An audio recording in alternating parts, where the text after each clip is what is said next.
কেমনিভাবে বাংলাদেশের জালেম স্বৈরাচারী সরকার ভারত থেকে পালানোর জায়গা বাংলাদেশের মুসলমানেরা নবীর অপমানের পরিপ্রেক্ষিতে ভারতের সকল পণ্য বর্জন করার আহ্বান জানাবে ইনশাআল্লাহ। ভারত সংখ্যান হবে, টুকরো টুকরো হবে, মূল্য ক্ষমতা হারাবে। আবার এই ভারতের মুসলমানরা ভারত স্বাধীন করবে ইনশাআল্লাহ। বিরোধী আন্দোলনের কারণে এভাবে দেশের ফ্যাসিস্ট সরকার পলাতে বাধ্য হয়েছে।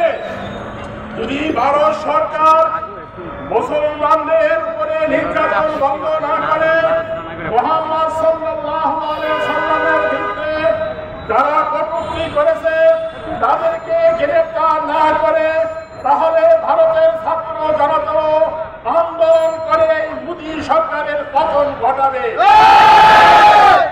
আমি আমাদের বাংলাদেশের অন্তর্বর্তীকালীন সরকারকে আহ্বান জানাবো, আপনারা একটি অন্তর্বর্তী সরকার, আপনারা ভারতের কাছে নতজানু স্বীকার করবেন না, কথা ঠিক লাগে।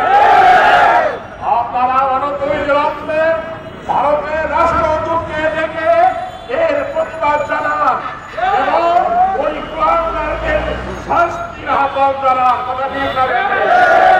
যদি সরকার তার ব্যবস্থা না করে বাংলাদেশ খেলাফত আন্দোলন বাধ্য হবে, আমরা ভারতের দূতাবাস ঘেরাও করব এবং ভারতীয় পণ্য বয়কটের আহ্বান জানানো হবে ইনশাআল্লাহ।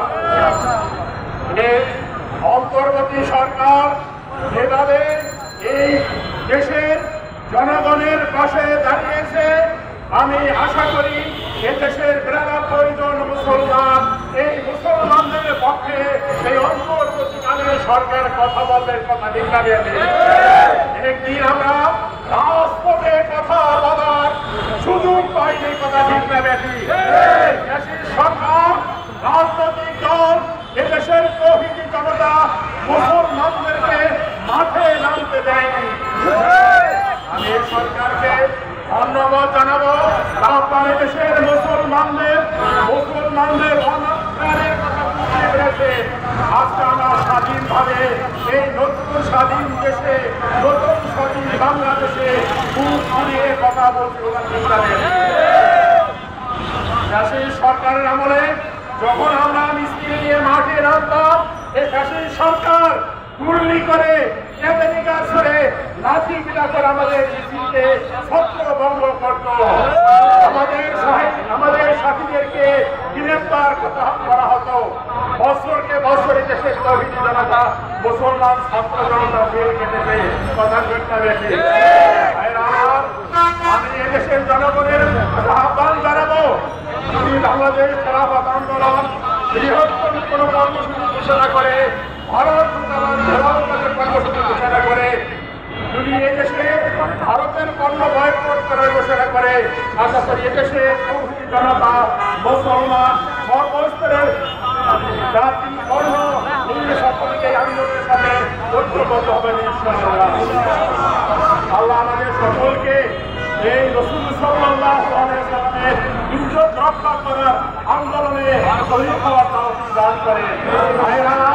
আপনারা জানেন আমরা মুসলমান, প্রাণের থেকে দেশ ভালোবাসি আমাদের প্রিয় নবী হযরত মুহাম্মদুর রাসূলুল্লাহ সাল্লাল্লাহু আলাইহি ওয়াসাল্লামকে।